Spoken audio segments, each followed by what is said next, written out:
How would you like to be cold, wearing oversized shoes that aren't yours, and on the brink of falling down while All Star plays on a broken speaker? For fun! Humans aren't meant to be on ice. But we traditionally don't care about what nature dictates as places we don't belong. We do what we want, even if it makes polar bears jealous. Before you get on the ice, you need skates. If you don't have your own, you'll need to rent them from the teenagers surrounded by used footwear. Don't worry, they spray the insides with an aerosol can. It's fine. And after ripping a hole in the atmosphere, they hand them over. I know it may be hard for you, but try not to think about feet. But more specifically, try not to think about all the different feet that have been in there.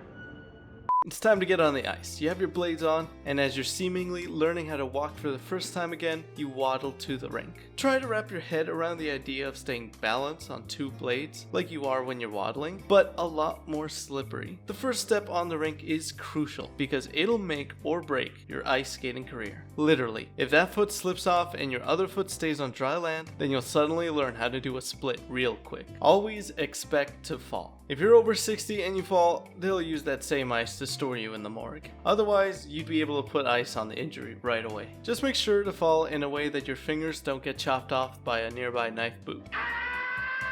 What you're going to want to do is cling to the side while a second grader zooms and twirls past you. And once you get the courage to leave the safety of the herd, push yourself off and wobble your arms a little to stay balanced. Take a step to get some momentum going and make like a podophiliac. It's one foot after another. If you're going too fast and want to stop, feel free to slam your boots right into a wall. See, skating is actually pretty easy. Or it is, at least for me, because I'm just built different, I don't know.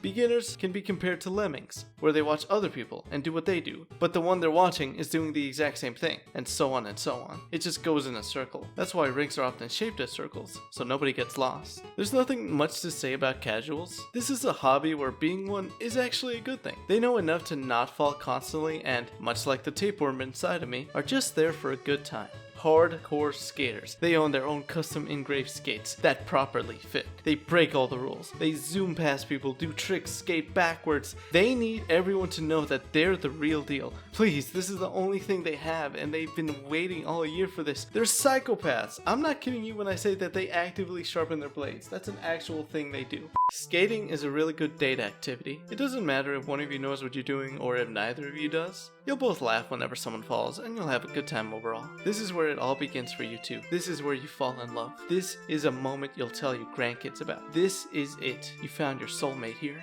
And it all starts with you two trying not to fall by holding hands.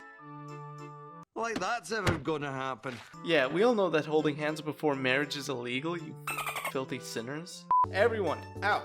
The Zamboni is here to clean the ice, dirt, blood, and other liquids. Now go and rush to the heat lamp so you can understand why lizards make that face. But if you're done for the day and have gotten tired of making a mockery of human evolution, it's time to return to the building. Heads up to my vision-impaired brethren out there. Your glasses are gonna get fogged up quicker than the windows of a car with two people playing Twister inside. You get back your shoes, and now normal walking doesn't feel right anymore. You're in the recovery phase, and it's important to get some hot chocolate so you can return to being a semi-productive member of society. I like my hot chocolate extra hot for the same reason I spend an hour in the shower, to try to feel something again. You know the feeling you get when you're trying to sleep and your brain suddenly convinces you that you're falling? That night, you're gonna get that, but instead it'll be the feeling of losing balance on skates. I really don't think our brains like being upright in general. Things used to be a lot simpler. This is why we should all just return to monkey.